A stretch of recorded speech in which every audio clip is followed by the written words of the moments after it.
Olá, meus caros, aqui é o Corvo. E aqui estou novamente para falar de um conto, desta vez um conto não canônico, não oficial, mas escrito pelo Sapkowski, chamado Algo Termina, Algo Começa. E como é de praxe, aviso que se afaste da leitura caso não tenha lido a obra completa, pois esse conto contém spoilers. Quanto a este meu vídeo, pode ouvi-lo sem problemas, pois irei debater questões estruturais do conto sem revelar o conteúdo. Vamos lá. Imagino que se dependesse do autor, e se ele soubesse o que seria feito com este conto, ele talvez não o tivesse escrito. Não porque é um conto ruim ou porque não seja importante, mas em virtude da falta de respeito com Sapkowski, por ele ter sido publicado sem a sua autorização. Até onde meu conhecimento vai, Sapkowski escreveu este pequeno conto, que funciona como um final alternativo à sua saga de livros, como um presente de casamento para amigos. Razão esta para que a narrativa contida nele descreva uma cerimônia do tipo, encene um matrimônio entre Geralt e Yennefer. Conceitualmente, o texto foi estruturado e pensado para se configurar em bons votos, ou seja, acaba herdando as características comuns de uma história de fantasia com um final, felizes para sempre. Eu, Corvo, detesto este conto, porque na essência ele é tudo o que a obra de The Witcher não se propõe a ser, embora as características e personalidades de cada personagem descrito no conto tenham sido retratadas com fidelidade. Mas minha antipatia ao longo dos anos aumentou consideravelmente por causa principalmente do fandom de The Witcher, repleto de jovens e adultos birrentos que, por não gostarem do final original, incômodo que o autor escreveu, mas bastante previsível para aqueles que leram a obra com a devida atenção, passarem a considerar este spin-off como sendo o final ideal, por não saberem lidar muito com o sentimento de frustração. Ah, esse é o meu final. Mimados, imaturos, birrentos. Qualquer adjetivo citado pode ser tranquilamente aplicado aqui, visto que não é obrigação de nenhum escritor atender interesses individuais de seus leitores. E vejam bem, em hipótese alguma eu estou dizendo que alguém tem que gostar do desfecho da obra, da forma que o André escreveu. Ninguém é obrigado a nada. O que eu estou dizendo, com todas as letras e ênfase, é que é simplesmente patética a postura que vejo em boa parte do fandom de supressão do final oficial, em favor deste aqui, que é idealizado e florido. O final de The Witcher não é para ser negado, mas sim compreendido. Ele está em concomitância com o tom escolhido para a obra, com as temáticas abordadas e todo o movimento de romper com ilusões e estereótipos.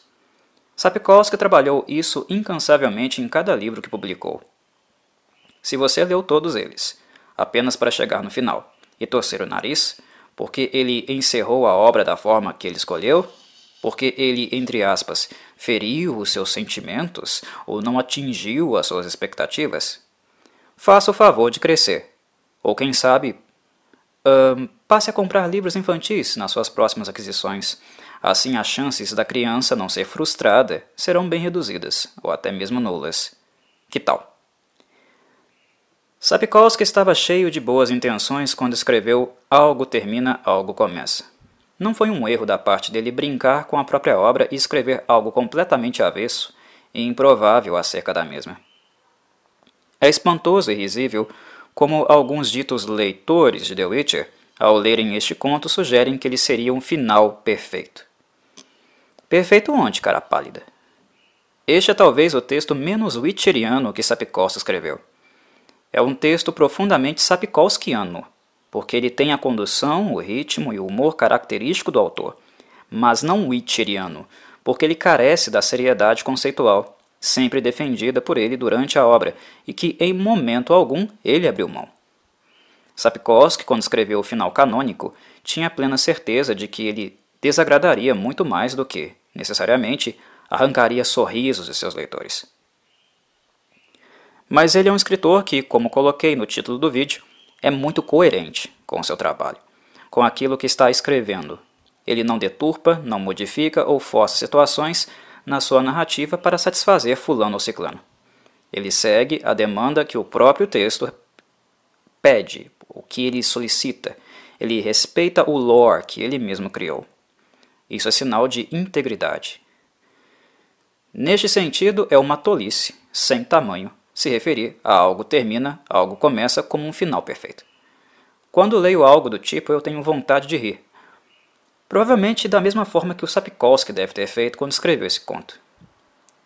Ele é completamente anti-Witcheriano, e não por causa dos acontecimentos, mas pelos fatos deles em si não corresponderem com a realidade dos fatos que permeiam o mundo de The Witcher. A escrita sapkowskiana não é otimista ou pessimista, ela é realista. E o mundo de The Witcher, o mundo literário, não tem espaço para felizes para sempre. Todas as conquistas, superações e transformações acontecem no meio de um cenário de barbárie, onde o custo dos envolvidos é uma quantidade considerável de suor e sangue. Marcas, cicatrizes e escoriações físicas e emocionais conduzem a obra. Os personagens erram e colhem o preço das más decisões que tomaram. O mundo de The Witcher é duro, conturbado e cinza, e a luz que habita nele reside no fato de existirem personagens que, embora violentados pelas fortes tendências deste mundo, ainda conseguem se diferenciar dele. Errando, tropeçando, mas ainda conseguindo se colocar de pé. Eles não são perfeitos, mas não existe em The Witcher espaço para a perfeição, ou para o conto de fadas. E Sapkowski escreve algo termina, algo começa, fazendo exatamente o contrário. Ele imagina um final para a obra caso ele a tivesse escrito enquanto um desfecho perfeito, uma gama de situações e relacionamentos em um ambiente social que apontasse para algo que fosse satisfazer os desejos e vaidades dos personagens e também dos leitores. Ou seja, algo que The Witcher, a obra canônica, se nega a fazer a todo instante. Em outras palavras, final perfeito é uma ova. Sapkowski está brincando aqui. Ele está fazendo troça com esse texto. Ele está agradando amigos, sendo gentil com eles, desejando felicidades ao modo típico do pensamento mágico e das convenções sociais. E ele faz isso de forma muito competente, diga-se de passagem. Até para zombar da própria obra, escrevendo um texto como este, ele mantém a integridade dos seus personagens. Faz uma revisão nostálgica das identidades e momentos históricos, inserindo tudo aqui no casamento do bruxo com a feiticeira. O que vemos brilhar é a identidade do autor, o conhecimento que ele tem das personagens que ele criou e como ele consegue conduzi-las com facilidade, inclusive em situações hipotéticas. Constatar isso é mais um elemento que me faz desprezar o fandom de The Witcher quando ele desmerece o final da saga original, a favor deste aqui. É um parvo comportamento que é acompanhado de cegueira causada pelas necessidades internas de não ver seus personagens favoritos sendo desfavorecidos. Uma cegueira que retira de Sapkowski o reconhecimento da exímia habilidade que ele possui como escritor, capaz de adaptar seus personagens para contextos incompatíveis, sem que eles percam aquilo que os torna únicos. É no reconhecimento da incompatibilidade que a habilidade dele fica em evidência, e na mesma proporção, o que faz com que o final original seja compreendido dentro do seu contexto e características que lhe são próprias. Repito, você não precisa gostar, mas é nobre e digno reconhecer a coerência, o tato para seguir e manejar sua obra de modo que ela não perca a sua integridade conceitual. Sapkowski expôs, em todos os seus livros, a corrupção do mundo nos mais variados espectros. E foi coerente para que ele mesmo não se corrompesse como escritor, não escrevesse um final canônico que jogasse por terra, destruísse todas as edificações que ele calmamente foi construindo no decorrer dos anos. Este conto não oficial, algo termina, algo começa, é algo que nega conceitualmente essas edificações. É justamente o que ele faz. Ele nega os inúmeros momentos onde Sapkowski retratou elementos de outras obras de fantasia em The Witcher, retirando aquele véu que cobria suas mazelas. The Witcher, em grau de comparação, está para os contos dos irmãos Grimm, e não para as adaptações idealizadas que eles receberam nas animações da Disney e nos livros de histórias infantis. Por se tratar de um presente e algo íntimo, este texto deveria ter sido mantido dessa maneira, íntimo, como um amigo que escreve e dedica seu tempo para aqueles que desejam o bem, o que esperamos é que a recíproca seja verdadeira. É o mínimo. É uma questão de respeito. Algo termina, algo começa a ter vazado, e inclusive sido impresso em alguns lugares, foi algo muito desrespeitoso e que me gera ainda mais antipatia por esse texto, mesmo que ele seja um dos mais leves e divertidos que Sapkowski criou. É claro, ele estava se divertindo. Onde começa a sacanagem e a picaretagem, acaba a graça. Sapkowski foi traído quando teve o texto publicado sem a sua autorização. Alguém dirá: "Ah, mas nós fãs temos direito de ler, nós que o apoiamos, consumimos a sua obra." Se me permitem, com perdão da expressão, o que eu tenho a dizer é que vocês não têm direito a porra nenhuma. A expressão é exatamente esta, porque ela traduz perfeitamente o que eu sinto em relação a isso. Um presente, meus caros, dado com carinho para uma única pessoa, não se compartilha com os outros. Cuida-se com zelo. Algo que é escrito na intimidade por um escritor, para alguém em especial, é algo que é do domínio privado, não diz respeito a mais ninguém. E imagino que Andrei Sapkowski deve ter ficado irritado e entristecido quando soube que este texto vazou, porque além do gesto bonito que foi escrevê-lo, ter sido relativizado, não encarado com tanta importância, vazar o texto acabou provocando o que ele, enquanto autor, não queria que acontecesse. Que sua obra fosse, em alguma dimensão, retratada da forma como ele escreveu neste conto. Algo termina, algo começa.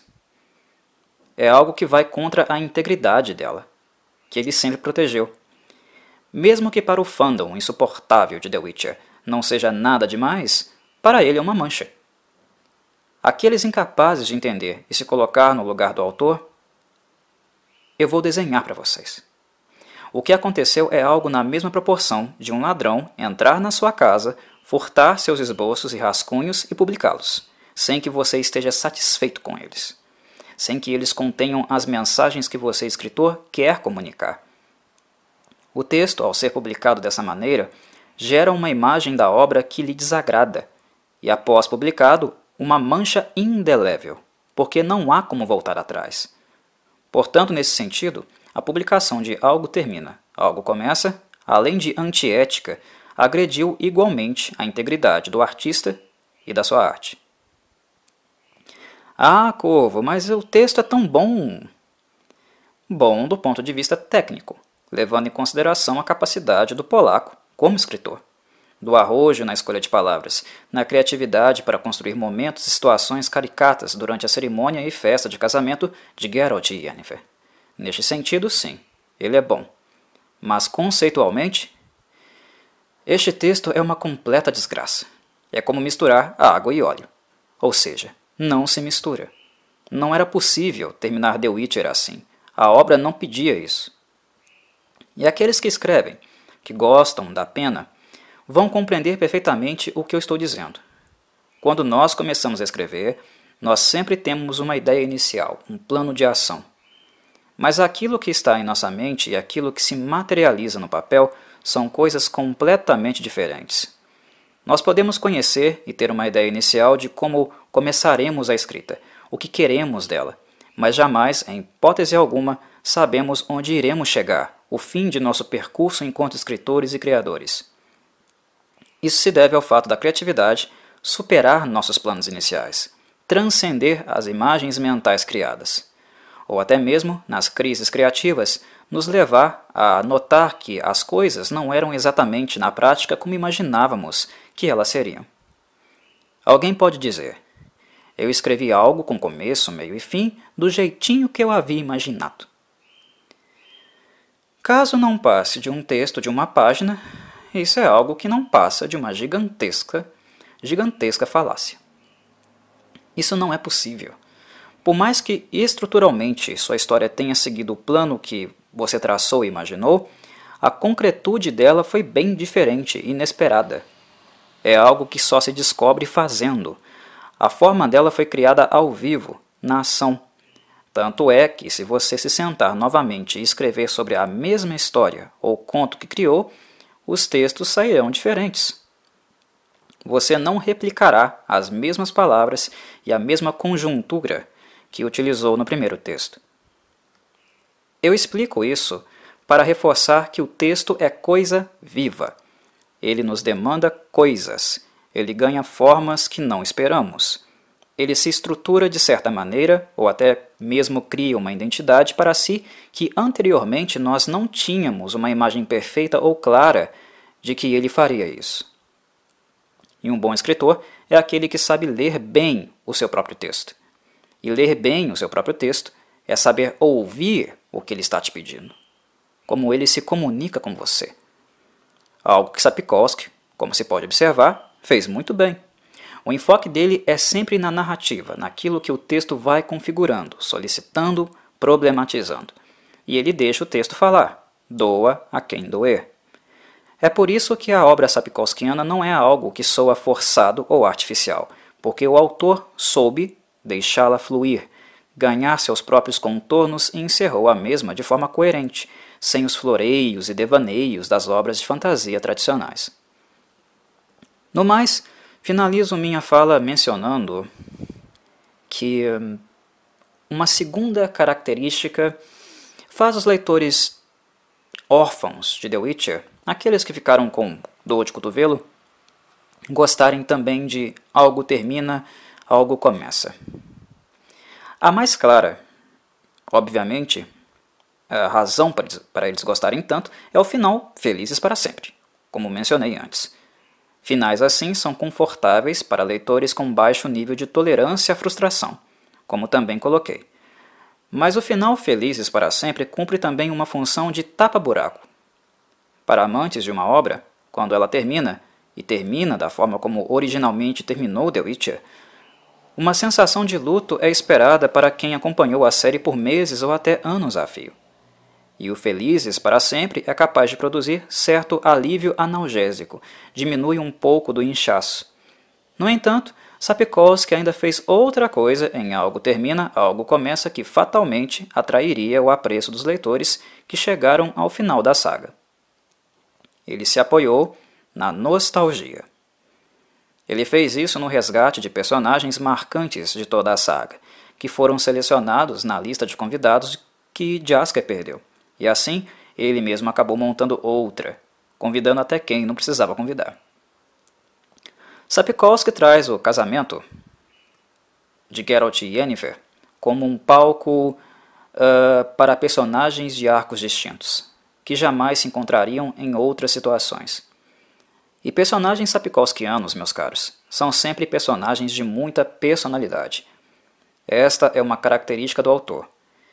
Mesmo se algum deles aparece apenas em um conto ou momento da narrativa, ele ainda terá algum aspecto, informação ou histórico que fará dele alguém único. Ou seja, Andrei Sapkowski é um escritor que não enche linguiça, nem mesmo com personagens. Na obra dele não há espaço para figurantes e ninguém faz o papel de árvore no cenário do teatro. E a consequência disso é que, ao retomar estes personagens, quando vários personagens estão chegando para o casamento, nós não nos lembramos apenas deles, mas também do contexto de onde eles vieram. Eles são marcantes ao ponto de tornarem eles próprios também marcantes as histórias onde originalmente apareceram. Isso nos faz ter um sentimento de retrospectiva e, inevitavelmente, sermos laçados pela nostalgia. Ela nos abraça com força. Lembramos dos vários momentos, dos sentimentos que tivemos na leitura.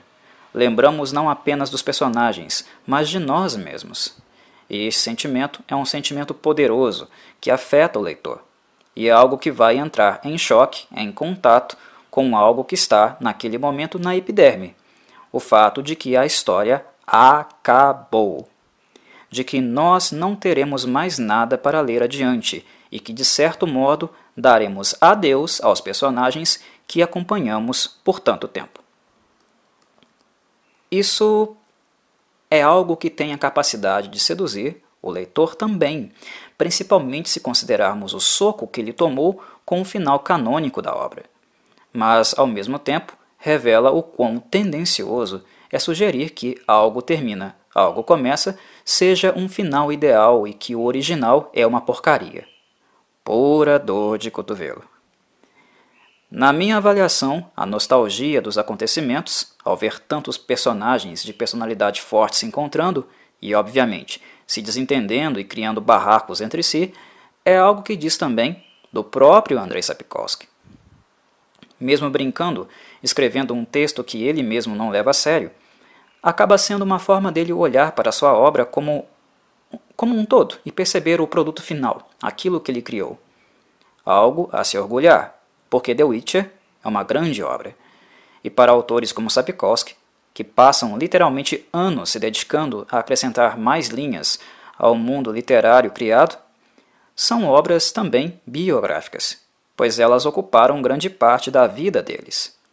Muitos momentos felizes e tristes, onde eles se sentaram para escrever mais um parágrafo ou capítulo. Encerro minha fala por aqui. Para os que acompanham o canal, nos encontramos em um próximo vídeo. Saudações, Corvídeas!